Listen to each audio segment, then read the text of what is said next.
Muy buenas tardes a todos los participantes. Les saludamos desde la Dirección de Infosalud, Dirección General de Telesalud, Referencia y Urgencias, Ministerio de Salud. Empezaremos la telecapacitación programada para el día de hoy, miércoles 4 de septiembre, a cargo del Instituto Nacional de Salud del Niño del Ministerio de Salud. Quisiéramos recordarles que cualquier pregunta, duda o consulta pueden hacerlas llegar a través del chat en cualquier momento de la exposición para ser respondidas al final. El equipo del Instituto Nacional de Salud del Niño, estamos atentos a su presentación. Adelante.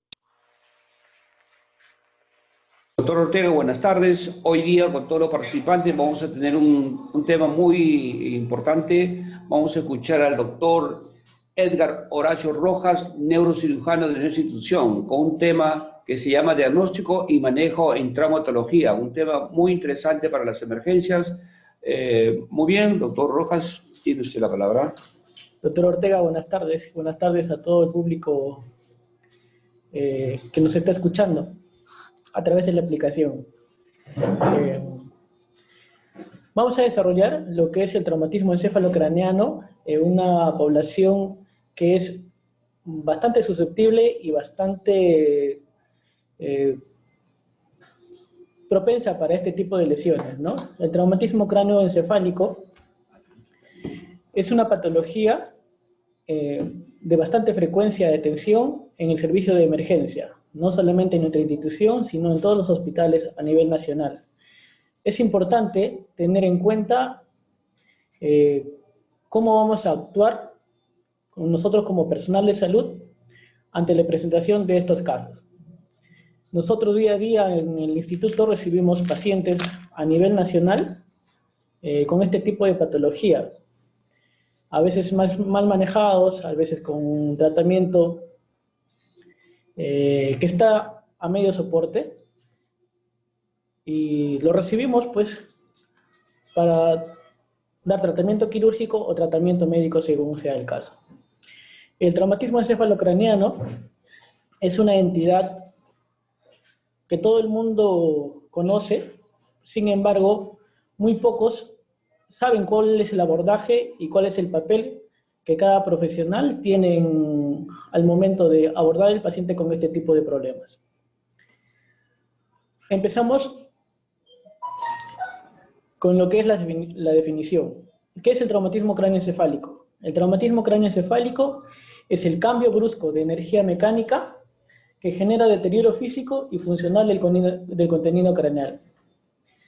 Como su nombre lo indica, el traumatismo cráneoencefálico es una alteración, un trauma producto del golpe, producto de la contusión, producto de un cambio enérgico que impacta en el órgano fundamental que es el encéfalo, el cerebro.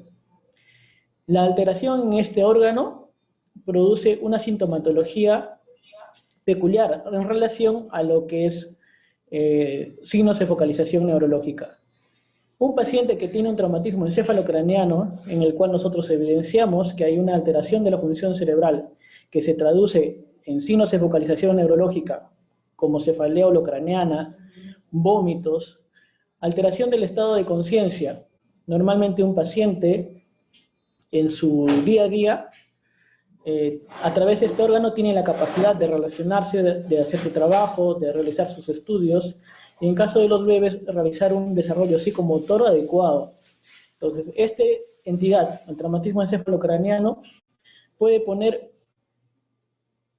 una brecha, una traba, para que se desempeñe, en el caso de los adultos, su actividad normal, o en caso de los niños, un desarrollo psicomotor adecuado. El traumatismo encefalocraneano, entonces, es el impacto, es el trauma del contenido craneal y del cráneo en sí mismo, que produce una connotación o una traducción de la sintomatología neurológica. Es importante en estos casos recalcarles algunos aspectos importantes que en la actualidad han ido modificándose. Por ejemplo, nos han enseñado a nosotros de forma tradicional que la escala de coma de Glasgow, en todo tópico de servicio de emergencia, unidad de shock trauma, es nuestra primera herramienta a tener en cuenta al momento de la evaluación neurológica de este tipo de pacientes. La escala de coma de Glasgow evalúa al examen físico tres aspectos: la apertura ocular, la respuesta motora y la respuesta verbal. Cada uno con un puntaje que al momento de examinarlo nosotros como personal de atención en emergencia le vamos a asignar. En caso de la apertura ocular va del 1 al 4, de la respuesta motora del 1 al 6 y la respuesta verbal del 1 al 5. La menor escala que se le puede asignar a un paciente es una escala de Glasgow de 3 y la mayor escala es un puntaje de 15. Para pediatría esto tiene sus peculiaridades, ya que un bebé o un lactante no puede responder al interrogatorio. Nosotros le preguntamos cómo se llama, no va a responder su nombre. Entonces nosotros en el aspecto pediátrico vamos a tener en cuenta la escala de coma de Glasgow, pero con algunas modificaciones. Por ejemplo, en la respuesta verbal vamos a tener en cuenta cuál es el estado en el cual nuestro paciente nos viene. Si un paciente, un lactante, un paciente pediátrico se encuentra irritable, llora o generalmente viene llorando. Paciente que sufre un traumatismo encefalocraniano y viene llorando. Por más que se le brinda los cuidados, se le da de lactar, le cambiaron el pañal y persiste irritable, entonces este es un punto a considerar en lo que es la evaluación de la respuesta verbal. Un paciente irritable se le asignará en este caso una puntuación de 4 en la respuesta verbal de la escala de coma de Glasgow. Si un paciente te viene tranquilo, no está irritable, no está llorando, entonces le vamos a asignar una respuesta verbal de 5 puntos en la escala de coma de Glasgow. Bueno, la respuesta motora no cambia. La respuesta motora y la apertura ocular tampoco no cambian. Lo que sí hay que tener en cuenta es la respuesta verbal al momento de evaluación de un paciente pediátrico con un traumatismo encefalocraniano. ¿Cuáles son las peculiaridades del traumatismo encefalocraniano en los niños, en la población pediátrica y en la población de adultos? Fisiológicamente, el niño, en relación a un adulto cuando sufre un traumatismo encefalocraniano, tiene algunas condiciones que le predisponen para que este traumatismo encefalocraniano tenga mayor impacto sobre su salud en relación con los adultos. Así también, el traumatismo encefalocraniano en un niño puede tener unas connotaciones positivas, ya que, por ejemplo, dado la plasticidad neuronal de un niño, un traumatismo encefalocraniano que produzca una hemorragia, una contusión, un daño severo en el encéfalo, con un adecuado tratamiento médico, un adecuado soporte de unidad de cuidados intensivos, un tratamiento oportuno de la lesión que requiera tratamiento quirúrgico, la plasticidad neuronal de los niños nos va a ayudar a que su recuperación sea más rápida. Tenemos resultados bastante satisfactorios en niños que han tenido precipitaciones de segundo o tercer piso, con lesiones bastante graves, como escalamiento cerebral, desgarro de dura madre.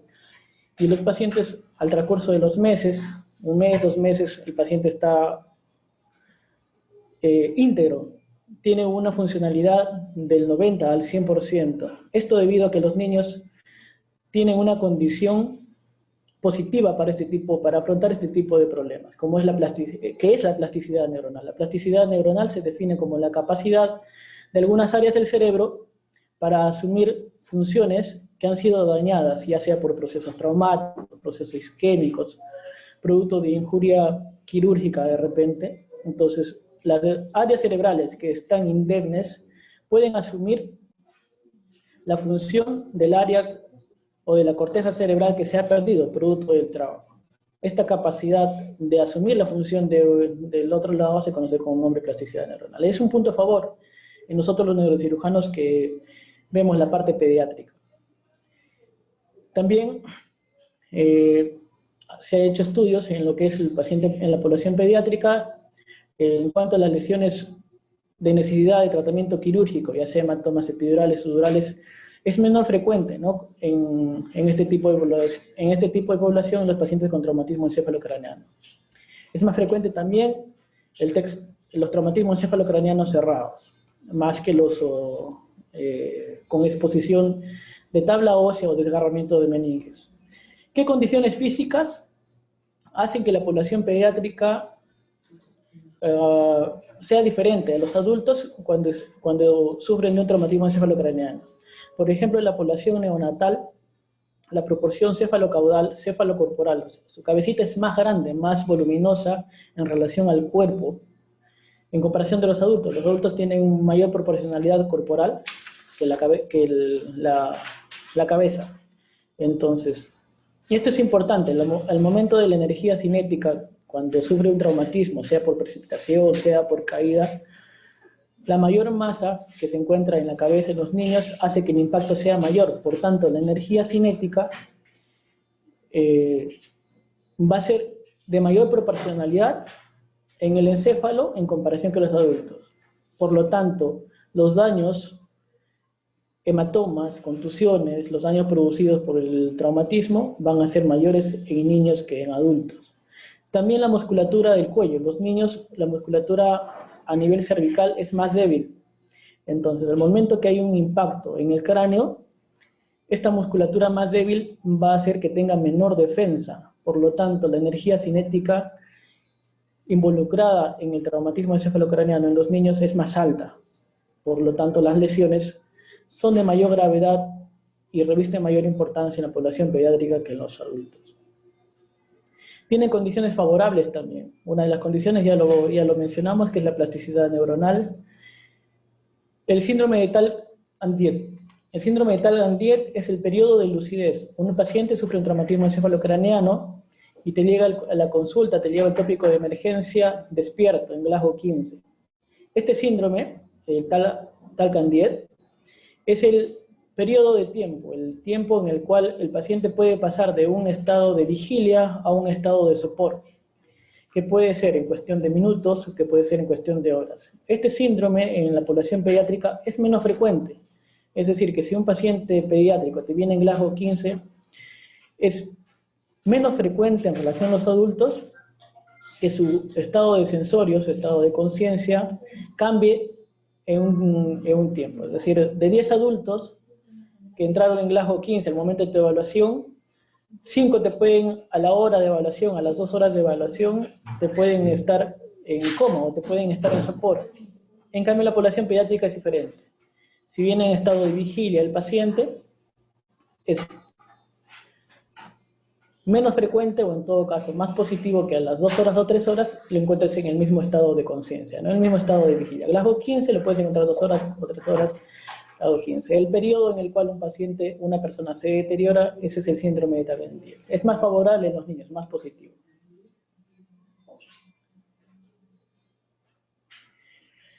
El traumatismo cráneoencefálico. El traumatismo cráneoencefálico es una patología que todos pretenden saber.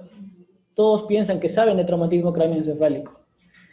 Pero el momento que abordas, el momento que lo analizas, el momento que te pones frente al paciente y determinas cuál es la conducta a seguir, entonces te pierdes o emites una opinión muchas veces equivocada. El traumatismo cráneoencefálico, en el cual se aplica la escala de coma de Glasgow y que lo divide en leve, moderado, grave, son dos cosas. O es un traumatismo encefalocraneano leve o es un traumatismo encefalocraneano grave. No existe traumatismo encefalomoderado. No existe un paciente que llegue con un hematoma epidural y que vas a decidir, no, lo voy a observar. El paciente llega con traumatismo encefalocraneano, o requiere tratamiento quirúrgico o requiere un tratamiento médico intensivo, una unidad de cuidados intensivos. Más adelante voy a demostrar la factibilidad, o qué tan actual es la escala de coma de Glasgow aplicada a este tipo de pacientes. El traumatismo encefalocraneano tiene varias clasificaciones. Una de las más frecuentes les traigo acá. Según el grado de compromiso clínico, en la cual se aplica la escala de coma de Glasgow, que lo voy a poner entre signos de pregunta, porque no tiene validez, ya esta escala ha perdido su vigencia, por los temas que más adelante le voy a demostrar. Según el tipo de fractura, el traumatismo encefalocraneano, cuando compromete el cráneo, puede producir lesión en dos niveles, en la bóveda craneal y en la base craneal, cada uno con sus abordajes terapéuticos y quirúrgicos peculiares. Según la indemnidad meninge, las meninges, la dura madre puede estar lacerada producto del traumatismo, en la fractura craneal compromete o desgarra la dura madre y lo catalogaremos como abierta. Si no compromete la dura madre, como cerrada. Y según el tipo de lesión encefálica, puede ser una lesión circunscrita a un área cerebral, en este caso lo catalogaremos como focal, o puede estar comprometiendo varias regiones del encéfalo y en este caso lo catalogaremos como difusa. Entonces, un traumatismo cráneoencefálico debemos darle un nombre y un apellido. Estamos en un nivel en emergencia donde tenemos la capacidad para poder decir frente a qué tipo de traumatismo encefalocraneano. Podemos, según el compromiso clínico, poner paciente varón con traumatismo encefalocraneano leve o grave. Con una radiografía ya podemos decir si es que tenemos ese traumatismo leve o grave compromete con la bóveda o la base craneana. La indemnidad meningia y el tipo de lesión encefálica ya requieren otros abordajes, ¿no? La indemnidad meningia lo vamos a estudiar en sala de operaciones, o vamos a definir en sala de operaciones, y el tipo de lesión encefálica con un examen, el examen que es una tomografía. Pero hasta arriba podemos decir un traumatismo encefalocraneano leve con fractura de bóveda craneana, traumatismo encefalocraneano leve con fractura de base de cráneo, traumatismo encefalocraneano grave con fractura de bóveda craneana, o traumatismo encefalocraneano grave con fractura de base de cráneo. Si tienen tomografía a la mano ya van a poder definir el tipo de lesión según el compromiso del área encefálica dañada o afectada, ¿no? O puede ser focal o difusa. La escala de coma de Glasgow. La escala de coma de Glasgow fue diseñada por los neurocirujanos ingleses Graham y Bryan. Fue publicada en el año 1974, publicada en la revista The Lancet. Esta diapositiva es para traer acotación, ¿no? Que aplicamos escalas a veces desfasadas, así que nosotros lo aprendemos de Paporreta, que nos enseña en la Universidad de Paporreta, y que pretendemos aplicarlo a todo lo que se nos presenta en la emergencia. Traumatismo encefalocraneano, Glasgow 7, Glasgow 11, Glasgow 12. Y lo catalogamos, y a veces vemos un paciente con una fractura de base de cráneo, con una hemorragia subaranoidea o con un hematoma epidural laminar con Glasgow 15, y tenemos la osadía de decir, no, es un traumatismo encefalocraneano leve. Siendo esto no cierto, ¿no? Les presento dos escenarios para valoración de la escala de coma de Glasgow. Un paciente que viene en un Glasgow 7 no necesariamente es un traumatismo encefalocraneano grave. Un paciente que viene en Glasgow 15 no necesariamente es un traumatismo encefalocraneano leve. Eso que nos han enseñado y que lo hemos aprendido de Paporreta no es cierto, no siempre es cierto y no siempre se aplica a la realidad. Pacientes que llegan despiertos, que llegan conscientes en un estado de vigilia, obedeciendo órdenes, orientados en tiempo, espacio y persona, pero que tienen vómitos explosivos, la aplicación de esta escala en forma cuadriculada nos puede inducir a errores. Por ejemplo, el paciente 1, les presento dos casos de la atención cotidiana acá en el Instituto Nacional del Niño de Breña. Paciente 1 que viene en apertura ocular espontánea, respuesta verbal tranquilo, viene caminándose con una respuesta motora espontánea.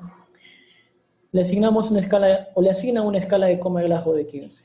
Sin embargo, investigando la anamnesis, preguntando a los padres, nos dicen que este paciente viene vomitando 2 o más veces y estos vómitos son de tipo explosivo. ¿Podemos utilizar la escala de Glasgow para decir que este paciente es un traumatismo encefalocraneano leve? Esa es la pregunta.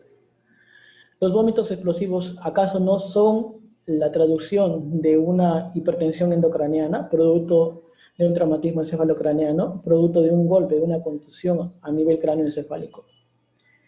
Entonces, con el dato en la historia clínica de este paciente que presenta vómitos explosivos, se le indica una tomografía helicoidal multicorte y esto es lo que encontramos, ¿no? Alguno de los colegas o alguno del personal que está identificado con este tipo de problemas puede decir que en esta tomografía tenemos un hematoma epidural y por el volumen, por las características, es de naturaleza quirúrgica. Este paciente terminó operándose. Un paciente que viene caminando, que viene tranquilo, que viene obedeciendo órdenes, se queja de cefalea y el antecedente que tiene vómitos explosivos. Entonces, nos pasa diario y esto es lo que vemos. Nos preguntamos ahí, Esa actual escala de coma de Glasgow nos sirve para catalogar al paciente de grave o leve. Este paciente que entró en Glasgow 15 terminó operándose y pasó a unidad de cuidados intensivos por el tipo de cirugía al que fue sometido. Paciente 2, ¿no? Paciente 2, un paciente que llega a shock trauma, lo encontramos soporoso, no abre los ojos al estímulo verbal ni al estímulo doloroso, no responde al interrogatorio, no localiza NOXA al estímulo doloroso. Lo catalogamos, no, perdón, en la respuesta motora localiza NOXA, en la respuesta verbal no responde, y en la respuesta a la apertura ocular no abre los ojos. En la apertura ocular, por lo que no abre, le asignamos un puntaje de 1, respuesta verbal no responde, un puntaje de 1, y en la respuesta motora localiza NOXA un puntaje de 5. Le asignamos, por los parámetros anteriormente evaluados, una escala de coma de Glasgow de 7. Según la antigua clasificación, a este puntaje le asignaríamos un diagnóstico de un traumatismo encefalocraneano grave, severo. Menos de 8, el paciente está en coma, lo catalogamos de coma. Incluso algunos he visto o han mandado referencias, paciente intubado, el paciente efectivamente no respondía, localizaba NOXA, le mandamos una tomografía y en la tomografía encontramos esto. Esta es una tomografía normal. Se aprecia el parénquima cerebral indemne, las cisternas, los ventrículos anatómicamente conformados. ¿Qué pasó? Intubado.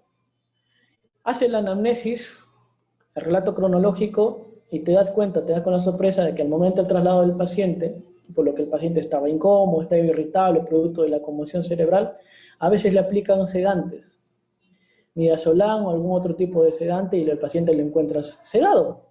Es un paciente que se encuentra sedado, le aplica la escala de coma de Glasgow y te induce al error. Al inducirte al error, puedes cometer iatrogenias. Entonces, con esto, quiero recalcarles que el coma de Glasgow es una herramienta que fue utilizada en el siglo pasado, que fue elaborada en el siglo pasado, y cuya utilidad a la hora de la valoración del paciente en shock trauma, en emergencia, hay que tomarlo con pinzas, ¿no? No sirve, a mi modo de catalogar, para catalogar a un paciente de grave o leve. La escala de coma de Glasgow no te indica qué tipo de tratamiento le vas a aplicar.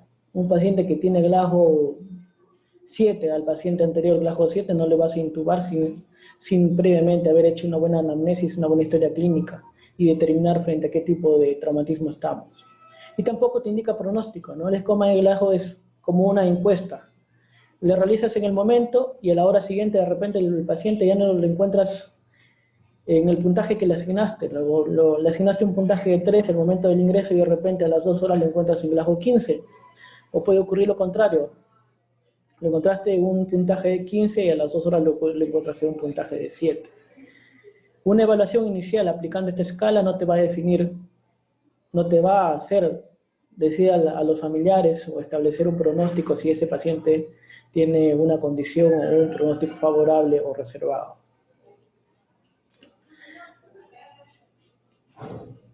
Entonces, hay que tener claro, ¿frente a qué estamos? El traumatismo encefalocraneano solamente hay de dos tipos. O es un traumatismo encefalocraneano leve, o es un traumatismo encefalocraneano grave. El traumatismo encefalocraneano grave va a tener dos tipos de abordaje, una terapia en unidad de cuidados intensivos o una terapia quirúrgica previa y luego una terapia en unidad de cuidados intensivos. El traumatismo cráneoencefálico leve muchas veces requiere observación y un tratamiento médico, tratamiento sintomático, tratamiento del olor, tratamiento de los vómitos, y el paciente, en este caso sí lo podemos, catalogándolo bien, definiéndolo bien, podemos, en el traumatismo cráneoencefálico leve podemos decir al familiar, ¿no? a los implicados o a los interesados en la salud del paciente, en este caso la población pediátrica, generalmente la madre o el padre, decirle que su pronóstico es bueno, ¿no? Hoy su pronóstico, en el caso del traumatismo encefalocraneano, su pronóstico es desfavorable o reservado. No estoy poniendo acá escala de coma de Glasgow, ¿se dan cuenta? Para la definición de traumatismo craneoencefálico leve es muy importante la valoración clínica. Y en la valoración clínica es muy importante lo que nosotros toda la vida, los 7 años de la universidad nos han enseñado. Historia clínica. La historia clínica, una buena anamnesis, una buena inspección, un buen interrogatorio, un buen examen clínico, nos va a ayudar a definir si estamos frente a un traumatismo encefalocraneano leve, un traumatismo encefalocraneano grave. En la valoración clínica, si un paciente te viene caminando, te viene despierto, te viene en estado de vigilia y sin embargo el paciente te dice, o el familiar te dice, está con dolor de cabeza, se queja de dolor de cabeza y ha presentado vómitos explosivos en 2 o más oportunidades, entonces ahí nomás ya tienes que ponerte la alerta y decir que estás frente a un traumatismo encefalocraneano grave, ¿no? La aplicación de la escala de Comas-Glasgow te puede inducir el error. Valorar en la historia clínica la focalización neurológica. Es muy importante esto, muy importante. El paciente que viene en vigilia, que viene conversando, que viene obedeciendo órdenes, si tú al momento del examen le encuentras con un déficit motor, que generalmente el más expresivo es el de tipo crural, tiene inestabilidad a la marcha, pérdida de repente caminaba bien y ahora tiene dificultad para la deambulación, o la persistencia de síntomas, ¿no? Si se cayó el paciente, a los 10 minutos vomitó en una oportunidad y dejó de vomitar, el paciente tú le encuentras despierto, obedeciendo órdenes al momento del examen y no se ha vuelto a repetir los vómitos, o de repente el dolor de cabeza inicialmente fue fuerte, producto de la contusión craneal, y al momento del examen ese dolor de cabeza está cediendo o no ha vuelto a presentar vómitos. Al caso contrario, si el dolor de cabeza persiste, se vuelve más intenso, o el vomitó una vez y te persiste vomitando al momento de la evaluación, entonces tienes una herramienta clave acá para catalogar al paciente como un traumatismo encefalocraneano leve o un traumatismo encefalocraneano grave.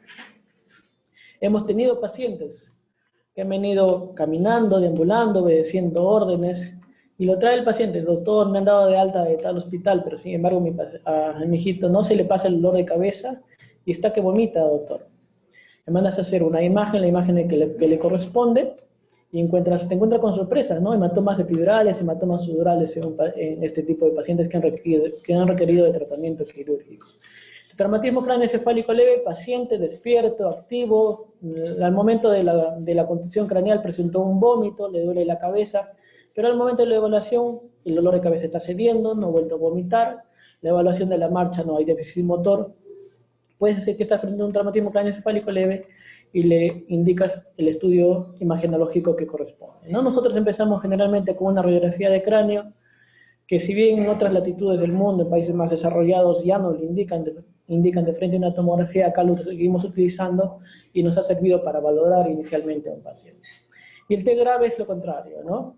Historia clínica, un paciente que se ha caído, que tiene traumatismo o antecedente de traumatismo de alta energía cinética, de caída de segundo piso, accidente de tránsito, y que viene con cefalea, que viene incrementando intensidad o vómitos persistentes. Entonces tú estás pensando que estás frente a un traumatismo encefalocraneano grave, ¿no? Y le das la información al padre de familia.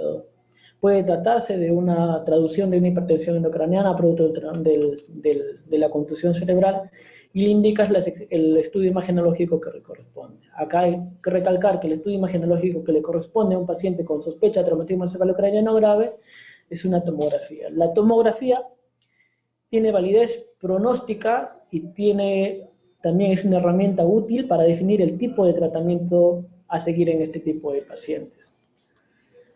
Mucho ojo en los lugares donde no tenemos acceso a este estudio, la tomografía, para catalogar adecuadamente a estos pacientes. Es importante la historia clínica, la valoración de la focalización neurológica, es decir, que producto del traumatismo encefalocraneano tiene un síntoma de traducción de lesión neurológica, y si estos síntomas persisten en el tiempo, ¿no? Si persisten los vómitos, el dolor de cabeza incrementa, o hay déficit motor, mareos, confusión, periodo de amnesia retrógrada, entonces hay que derivarlo pronto para la realización de su tomografía.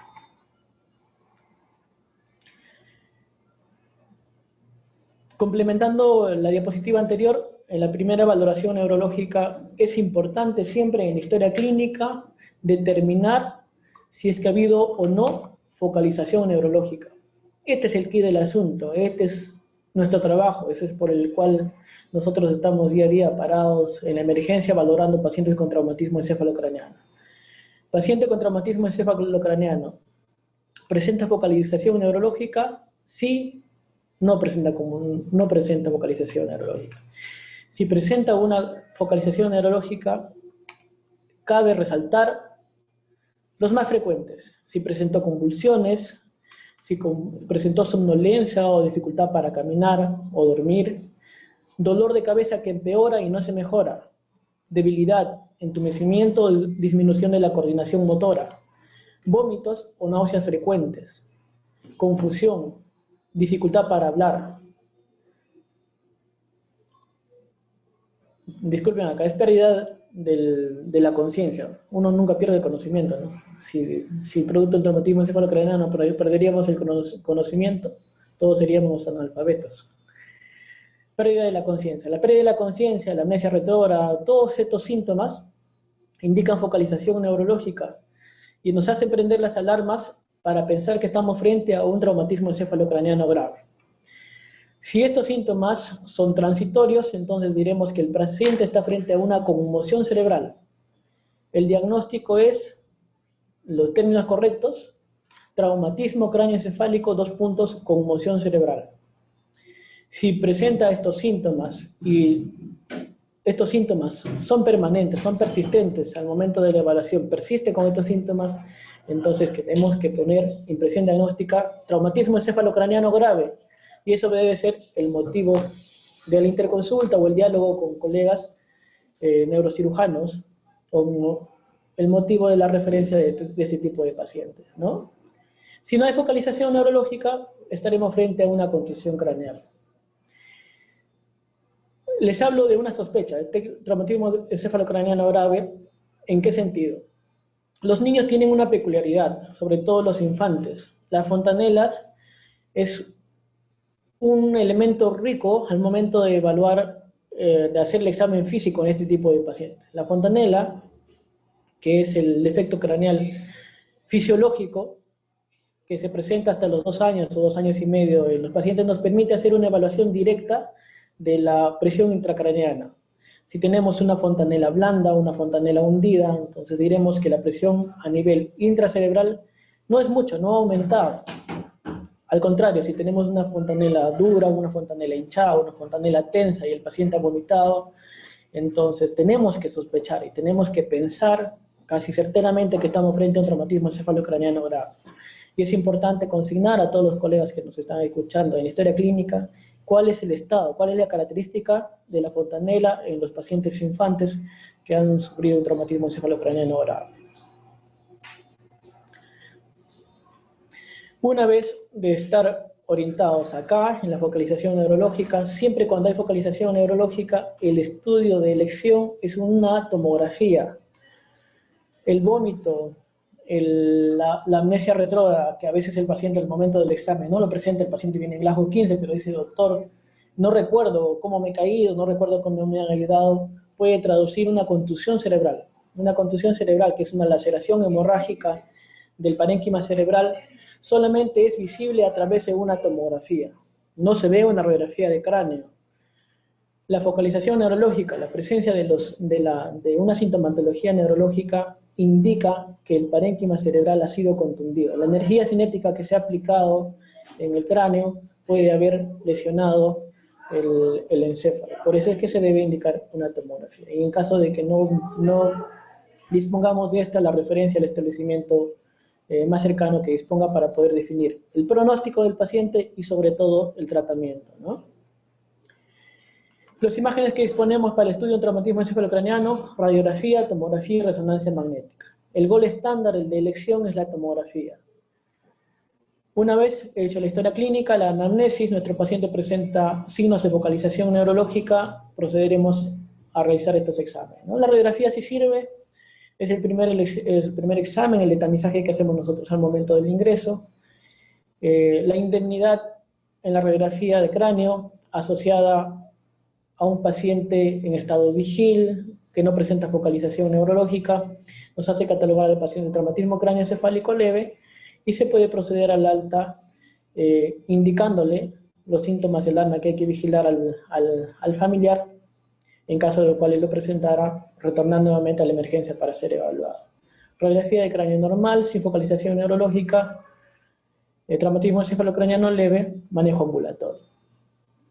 Traumatismo encefalocraniano con focalización neurológica, ¿no? Nos hace sospechar de una lesión a nivel cerebral que puede ir desde una lesión axonal difusa hasta una contusión cerebral. El examen imagenológico gold estándar para la identificación de este tipo de lesiones es la tomografía. Tenemos algunos de los diagnósticos: un hematoma epidural, subdural, hemorragia subaranoidea, contusión cerebral o una lesión axonal difusa. Las imágenes que corresponden a cada ítem que les menciono están acá graficadas. Esta imagen corresponde a un hematoma epidural, ¿no? Una imagen biconvexa que produce efecto de masa, que en este caso está desviando línea media. Esta imagen biconvexa como una lentejita corresponde a un hematoma epidural. Es el glasgow en el que esté el paciente. Está en glasgow 15, así esté con cefalea o no esté con cefalea, responda o no responda al interrogatorio, localice o no localice noxa. Con este examen, con esta tomografía, el paciente tiene indicación quirúrgica, porque el paciente está desviando línea media, ha aumentado la presión intracraneana y es posible que producto de esta lesión haya consecuencias secundarias, ¿no? Una de las cuales es un infarto cerebral. Se opera. Hematoma epidural de esta característica con efecto de masa, desviación de línea media, se opera.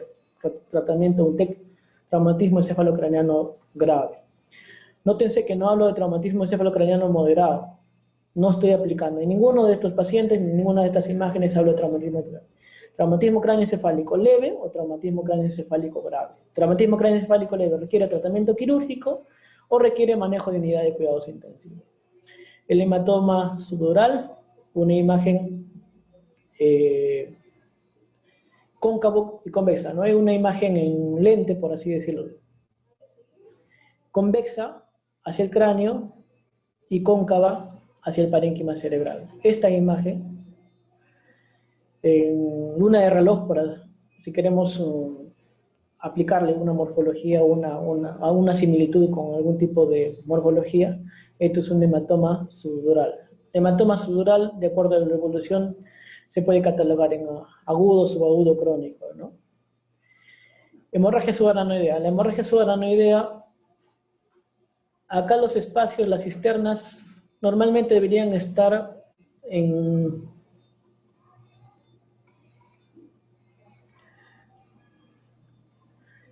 estos espacios. El espacio subaranoideo debería verse de este color oscuro. Significa que este espacio está libre, está lleno de líquido cefalorraquídeo. Cuando este espacio se llena de sangre y cambia de color, se vuelve blanquito, estamos entonces frente a una hemorragia subaranoidea. Acá en esta imagen tenemos la cisterna preprotuberancial, pretroncales, este es el tronco cerebral, está resaltado, esta imagen está resaltada. Esta es una hemorragia subaranoidea. La sangre en tomografía se ve blanco, se ve hiperdenso. Hiperdenso significa que es blanco, sangre, blanco, hiperdenso en tomografía. Entonces, este realce que hay en la cisterna pretroncal, no en otros lados del cerebro, es una hemorragia subaranoidea.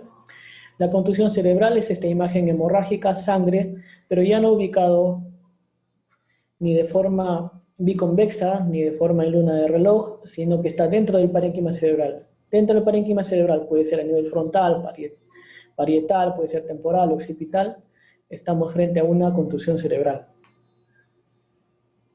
Y el último, la lesión axonal difusa. Esta es una lesión peculiar.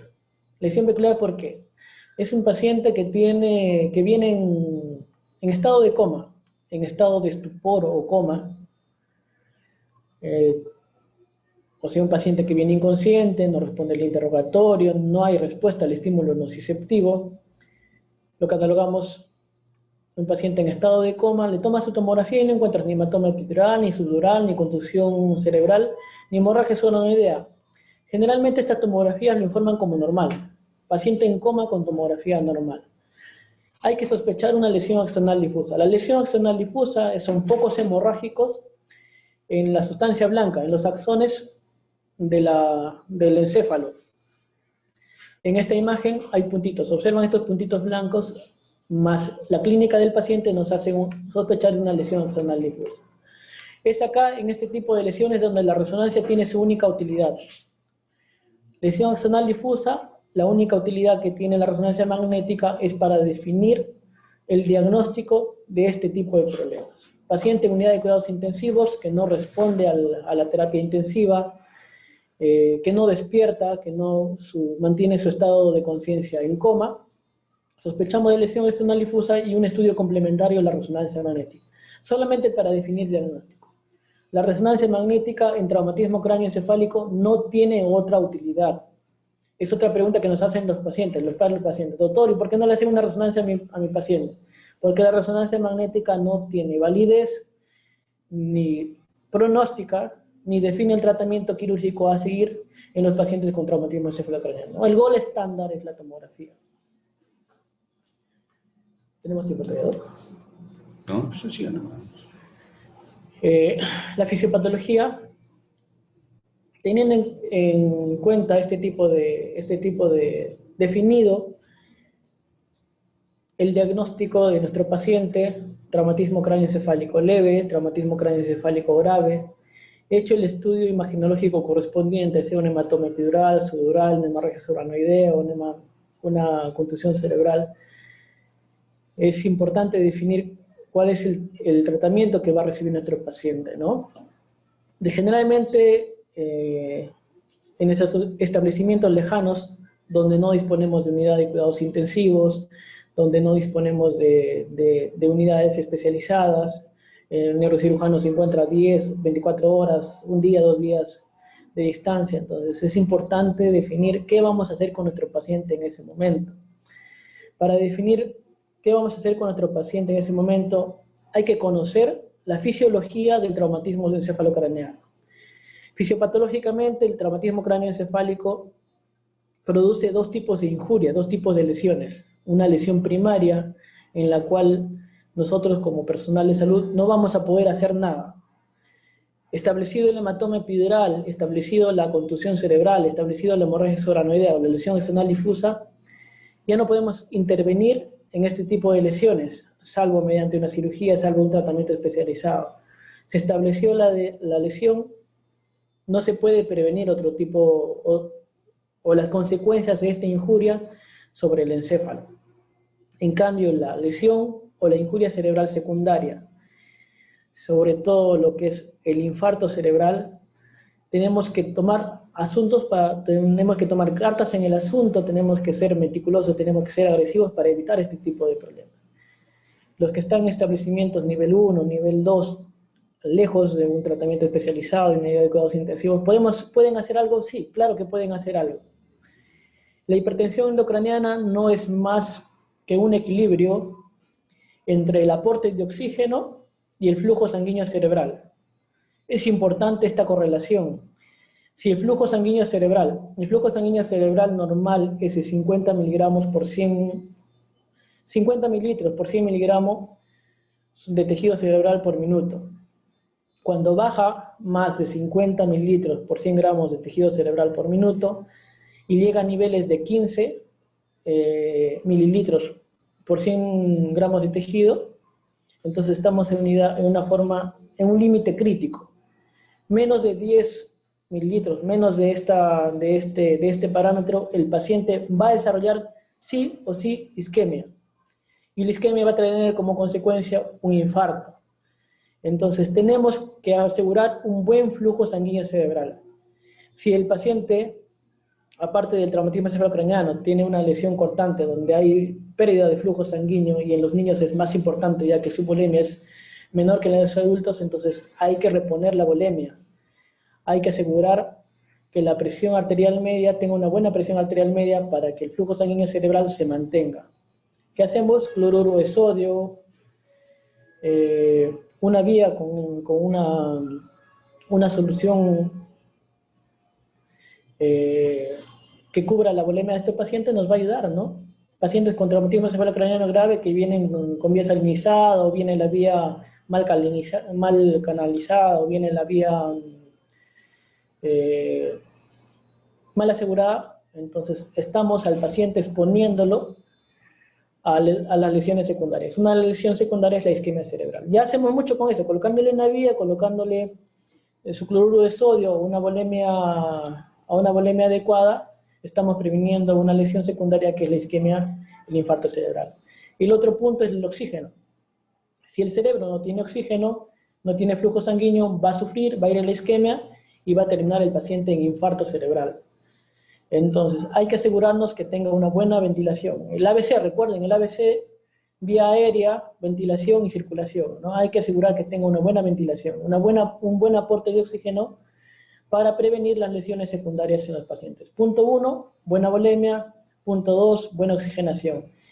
Y el tercero, el edema cerebral. El edema cerebral, si un paciente te viene hipoglicémico, vienen 2 pacientes con 1 o 2 días que tienen con cloruro de sodio y que no han comido, o que su glicemia está bajo, la hipoglicemia también ayuda a que la lesión secundaria, el infarto, la isquemia sea mayor en este tipo de pacientes, ¿no? Flujo sanguíneo cerebral, la relación del CO2, del oxígeno con el flujo sanguíneo cerebral, mayores cantidades de oxígeno tienen menor influencia en el flujo sanguíneo cerebral a diferencia del PCO2. Un cambio poco, una diferencia mínima en el cambio de CO2 va a tener mayor influencia, va a tener mayor importancia en lo que es la regulación del flujo sanguíneo cerebral en relación al oxígeno. Es por eso que uno de los parámetros que nosotros manejamos en la terapia intensiva es el CO2 en los pacientes.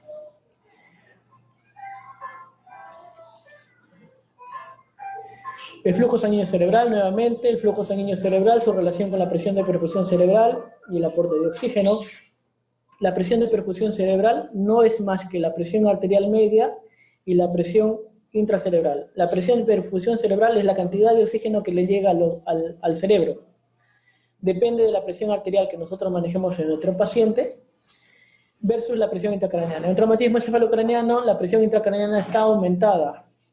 Al estar aumentada y no modificarse la presión arterial media, entonces quita la cantidad de sangre que está ingresando, la presión de perfusión cerebral, la cantidad de sangre que llega al cerebro. Por lo tanto, el paciente está más predispuesto a lo que es injuria cerebral secundaria, isquemia, infarto, ¿no? Principio de Monro-Kelly significa que el cerebro solamente maneja estos 4 contenidos: tejido glial y tejido neuronal, que es el encéfalo, que representa el 80% del volumen craneal, 10% de la sangre y 10% del líquido cefalorquídeo. El cerebro solamente va a manejar estos 3 contenidos: cerebral, sangre y líquido cefalorraquídeo. Cualquier cambio, cualquier aumento de volumen, edema cerebral, tumores a nivel cerebral, la presión intracraneal va a dispararse. Un 5% de cambio en el volumen intracerebral va a hacer que cambie un 20 a 30% la presión intracraneana. Por lo tanto, va a disminuir el flujo sanguíneo cerebral y la perfusión celular de oxígeno a nivel cerebral. Lo mismo fisiología.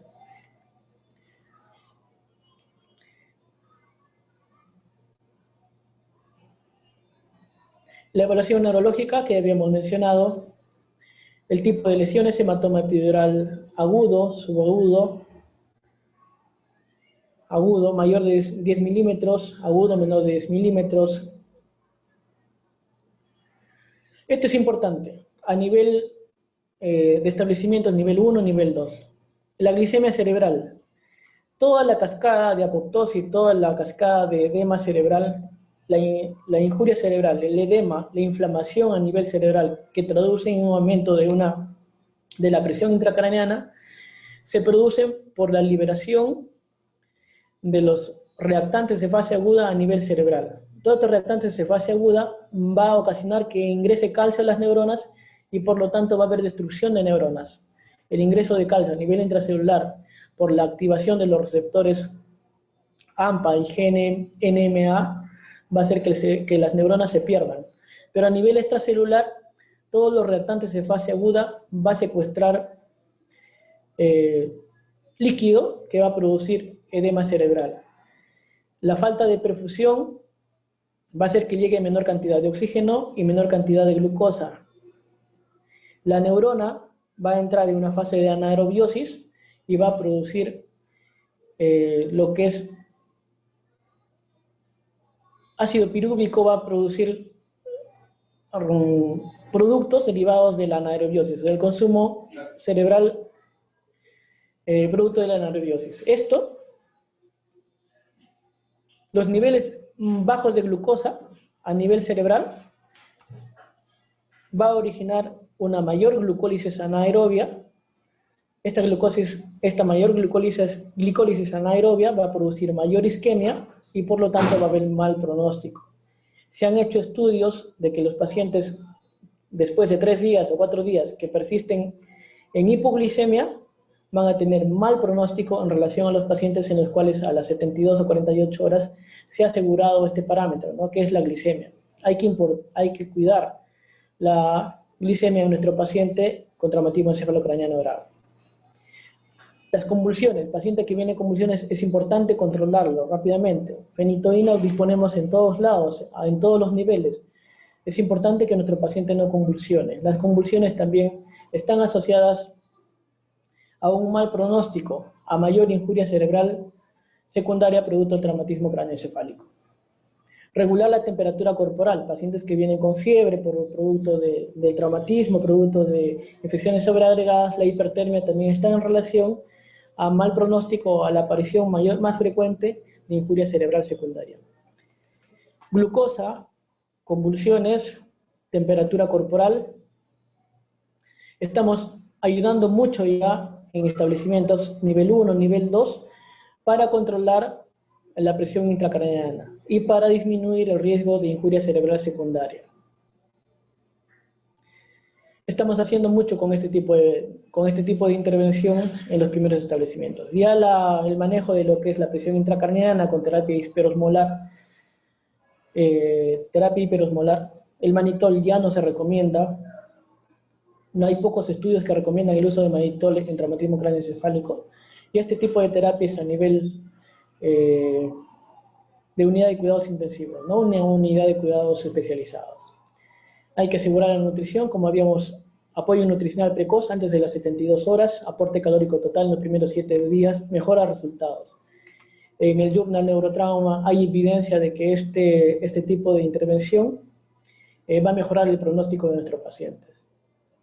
Y el tratamiento de segunda línea, unidad de cuidados intensivos y unidades especializadas, la hiperventilación, la hipotermia, el uso de barbitúricos, el drenaje lumbar controlado y como última medida la craneotomía descompresiva. Todas estas medidas tienen como finalidad última disminuir la presión intracraneana. La presión intracraneana tiene que ver con el flujo sanguíneo cerebral, que tiene que ver con el aporte de glucosa y oxígeno a nivel cerebral para evitar la injuria cerebral secundaria. En la injuria cerebral primaria, las contusiones, los hematomas epidurales, no hay nada que hacer, ya se estableció. Una vez el paciente llega diagnosticado, ya no podemos prevenirlo, ¿no? En los objetivos del manejo del TEC, asegurar una reanimación precoz, el ABC, mantener una presión intracraneana menor de 20, ese es el límite. Presión intracraneana mayor de 20, hay que hacer intervenciones de segunda o tercera línea, ¿no? La craneotomía descompresiva, una intervención de tercera línea. Mantener una presión de perfusión cerebral mayor de 40 a 50 milímetros de mercurio. Asegurar una adecuada perfusión de oxígeno para un adecuado consumo de este nutriente a nivel cerebral, de este elemento a nivel cerebral. Y mantener la terapia al menos de 48 horas si ha sido efectiva. Esos son los alcances a grandes modos, a grandes rasgos de lo que es un traumatismo encefalocraneano y cuáles son las intervenciones a nivel primario que podemos utilizar. Controlando la hipertermia, controlando la glucosa, controlando las convulsiones estamos haciendo mucho, ¿no? Y asegurando la volemia, una presión arterial adecuada con una guía, con cloruro de sodio, estamos haciendo bastante por el paciente. Eso es todo. No sé si. Muchísimas gracias, felicitaciones, doctor Juan, muchísimas gracias, y felicitaciones, doctor Edgar Rojas Rodríguez, por esta excelente telecapacitación del día de hoy. Agradecemos a todos los participantes. Si tienen algunas preguntas, pueden hacerlas a través del chat para que el doctor Rojas pueda entonces responderlas. Doctor Rojas, muchísimas gracias, felicitaciones, tema muy importante. Bien, nos han hecho algunas preguntas por interno con respecto para reforzar los síntomas y signos del TEC. Y el examen físico, ¿no? ¿Cómo es, qué nos debe faltar en el examen físico, doctor? En el examen físico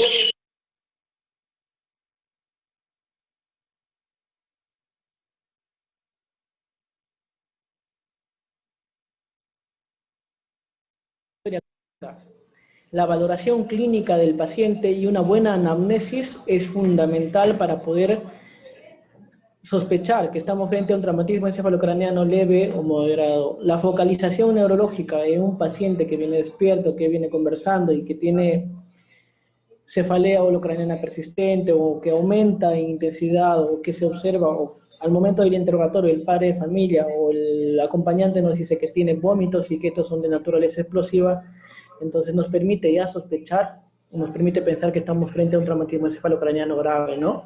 A veces el paciente mismo también te da indicios de que estamos frente a un traumatismo craneoencefálico grave. Por ejemplo, dice, doctor, yo no me acuerdo del episodio o no me acuerdo qué es lo que me ha pasado. Me acuerdo ya cuando me están trayendo acá o al momento del interrogatorio no te relata bien los hechos. Entonces hay que pensar que estamos frente a un traumatismo encefalocraneano con lesión encefálica. Es muy importante la anamnesis y la historia clínica, más que la aplicación de una herramienta que ya está desfasada, ¿no? Como la escala de Comelado.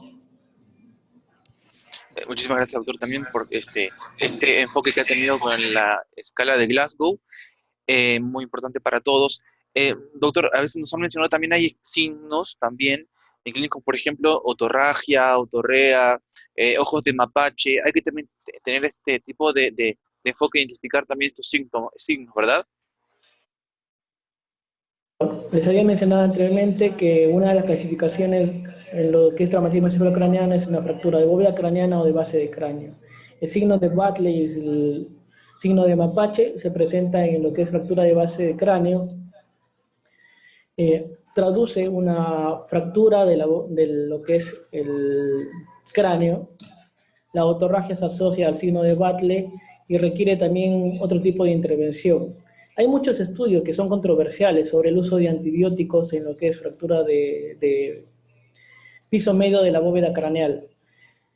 Hay controversias, sin embargo, aseguramos nosotros el tratamiento antibiótico cuando hay una otorragia, sospechando, ¿no? Una fractura de piso medio de la bóveda craneal, piso medio de base de cráneo. Muchísimas gracias, doctor. Doctor, nos han preguntado sobre el manejo. ¿Cómo sería el manejo en atención primaria? ¿Cómo sería el manejo en un hospital de mayor complejidad, en la sala de urgencias? Y con respecto a los exámenes de laboratorio, ¿cómo podríamos entonces manejar el TEC leve? Pues podríamos empezar entonces con el TEC leve. ¿Cómo manejar el TEC leve?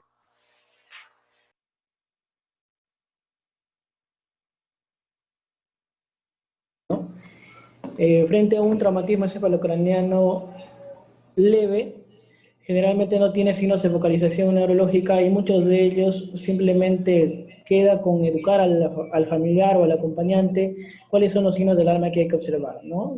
Presencia de vómitos, cefalea holocraneana y a veces el uso de tratamientos sintomáticos, por ejemplo, un analgésico para lo que es el dolor producto de la contusión craneal es suficiente, sobre todo educar a los familiares o al acompañante del paciente, en este caso la población pediátrica, estar atentos de posibles síntomas neurológicos o signos que nos puedan indicar que estamos frente a una hipertensión endocraneana. No más que todo educación del paciente a un traumatismo encefalocraneano leve.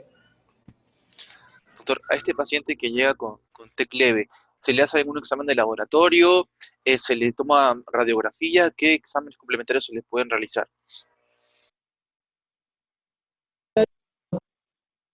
Instituto de Salud del Niño de Breña, les hacemos una radiografía que generalmente sale normal, ¿no? La clínica corresponde con lo que esperamos, con la sospecha radiológica, y generalmente la radiografía de cráneo es normal.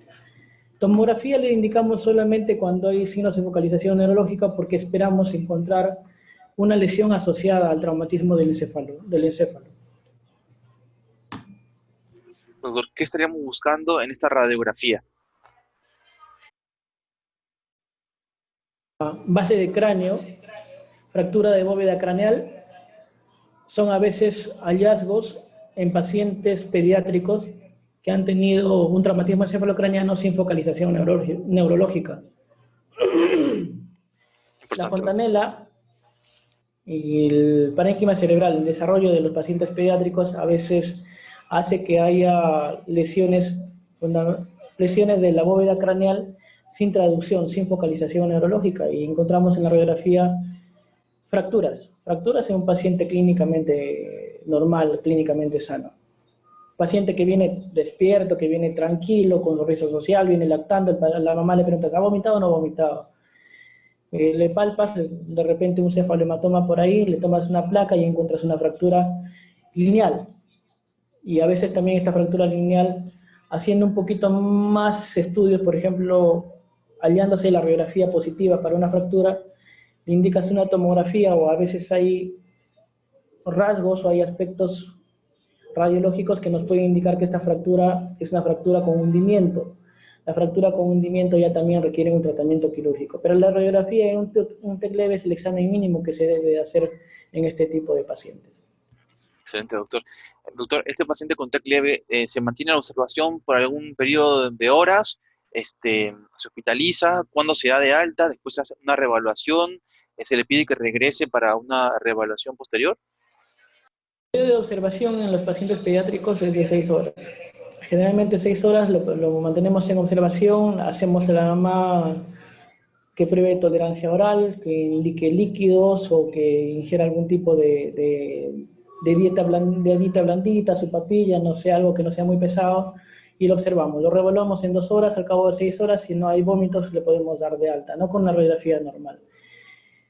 Muchos de los casos acá en el instituto, viene paciente que se han caído de la cama, que se han golpeado la cabecita, el paciente está tranquilo, le tomas una placa, una radiografía de cráneo que está normal, no tiene antecedentes clínicos de importancia, o sea, no ha sido operado, no está recibiendo ningún tipo de tratamiento.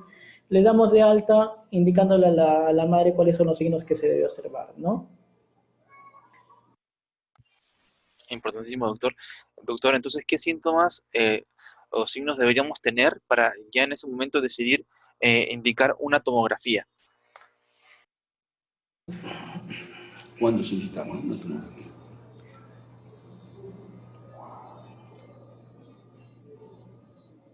Aquí está, ¿no? ¿Dónde está? Se proyecta esto de acá en la... Sí, sí. Bueno.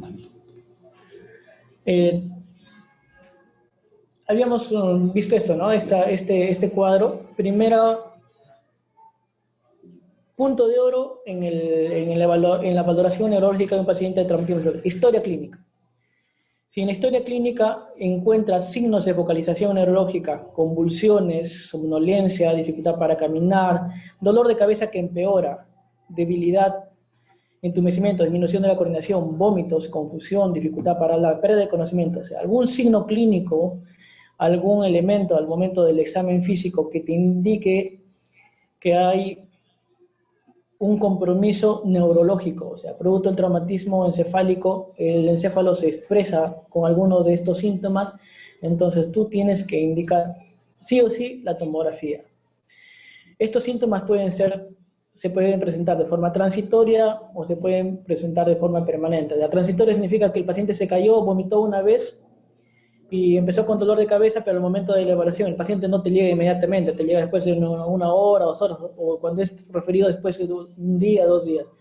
Si estos síntomas son transitorios, entonces puedes indicar la realización de una tomografía. Incluso si es que no estás al alcance de una tomografía, puedes indicar una observación por un lapso de tiempo de, no sé, 12 horas, 6 horas, y si estos síntomas son transitorios, puedes incluso prescindir de este examen, ¿no? Y simplemente con una radiografía de cráneo normal ya puedes decidir que este paciente puede ser manejado de forma ambulatoria. Pero estos síntomas son permanentes, hay vómitos, hay somnolencia, ha convulsionado, entonces tienes que indicar sí o sí una tomografía, ¿no? Pero generalmente para este tipo, cuando se ha presentado este tipo de síntomas, el examen de elección, el gol estándar es una tomografía, ¿no? Cuando hay Muchísimas gracias. focalización neurológica. Muchísimo, doctor. Doctor, nos han hecho una pregunta por interno. Miguel Cruz Flores nos pregunta si se recomienda intubar en atención primaria en TEC grave. Definido un traumatismo encefalocraneano grave o con sospecha de un traumatismo encefalocraneano grave, hay que asegurar el aporte de oxígeno a nivel cerebral. Si un paciente se ha caído del segundo piso, del tercer piso, viene en estado de inconsciencia, hacemos una buena historia clínica, una buena anamnesis, y estamos con alta sospecha de traumatismo encefalocraneano grave, hay que asegurar la perfusión de oxígeno, hay que asegurar que tenga un buen aporte de oxígeno a nivel cerebral. Y si una intubación en un paciente con un estado de coma, un estado de sopor, cuyo estado al momento del ingreso no asegura un buen aporte de oxígeno a nivel cerebral, o sea, saturación menos de 92, lo intubamos y lo bolseamos, ¿no? Para asegurar una saturación conveniente para que el oxígeno llegue adecuadamente a nivel cerebral. La hipoxemia condiciona mayor injuria cerebral secundaria, ¿no? Isquemia y infarto. Importantísimo, doctor, muchas gracias. Nos pregunta también un usuario, Marco Moncada, nos pregunta si la TEM es con contraste o sin contraste. La primera evaluación, el gol estándar, el examen de elección, de traumatismo encefalocraneano, es una tomografía helicoidal multicorte sin contraste.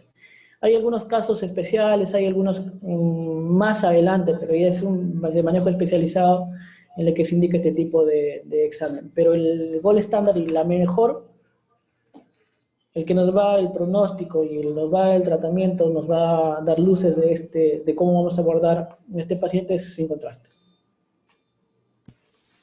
Muchas gracias, doctor. Bueno, acaban de enviar otra pregunta que dice, en cuanto al uso de manitol, usted dice que no se debe usar en atención primaria, solamente es lo único que contamos que nos recomienda y qué medicamentos deberíamos entonces gestionar, solicitar para tener atención primaria, doctor, para tratamiento del TEC.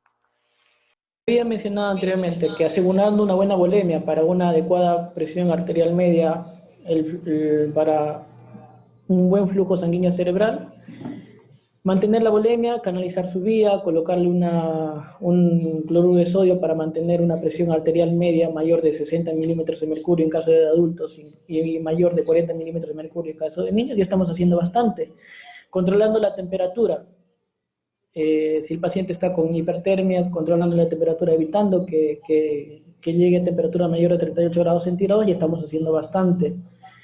Controlando las convulsiones, epaminizando al paciente, indicándole fenitoína según la dosis que le corresponda. Entonces ya estamos haciendo bastante, controlando la hipertermia, controlando las convulsiones, asegurando una buena presión arterial media.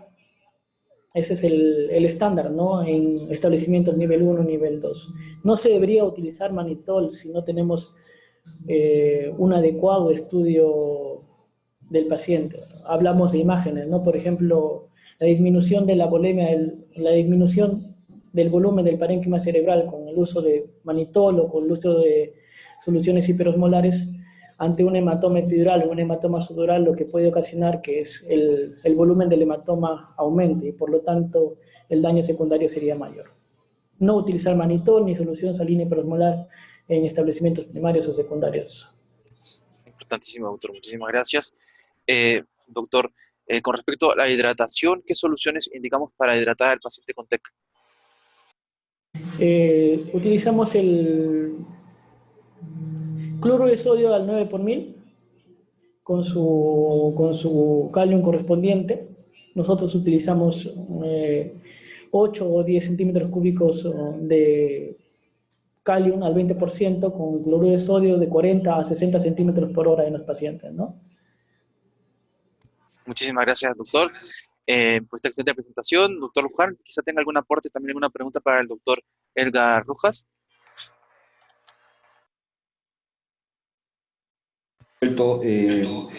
Doctor, ¿qué puedo hacer con un paciente que es calificado como TEC, pero que tiene vómitos, ¿cierto? Y es considerado como TEC leve? ¿Qué hago? Inicio terapia, lo observo y es una zona alejada donde solamente hay rayos X. ¿Qué hacer con ese tipo de paciente? Un TEC con vómito, pero que aparentemente se le ve bien. Es un paciente que está en estado de vigilia, que viene caminando y que ha presentado vómitos. Es importante definir si este tipo de vómitos son vómitos explosivos. Si el paciente, producto del traumatismo encefalocraneano, presenta vómitos explosivos, tienes que pensar que el paciente está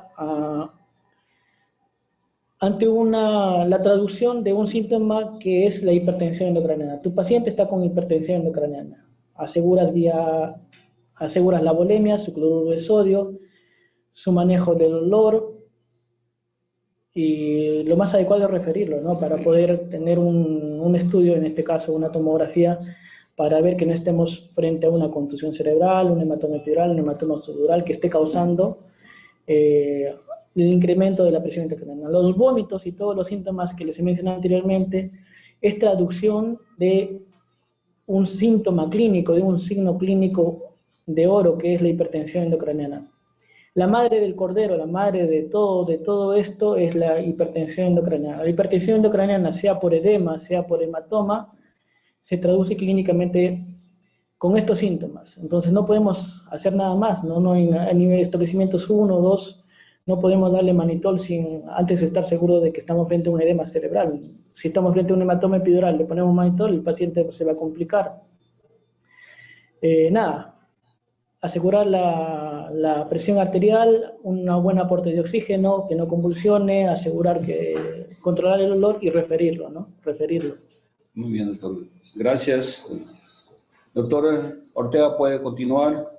Muchísimas gracias. Agradecerle entonces a el doctor Edgar Rojas Rodríguez y, bueno, pedirle algunas recomendaciones finales sobre este tema tan importante para poder entonces culminar la telecapacitación. Muchas gracias. Gracias, doctor. Hasta luego. Hasta luego, doctor Ortega. Un gusto. Muchísimas gracias a todos. Buenas tardes para todos. Nos vemos pronto en próximas telecapacitaciones. Muchísimas gracias. Hasta luego.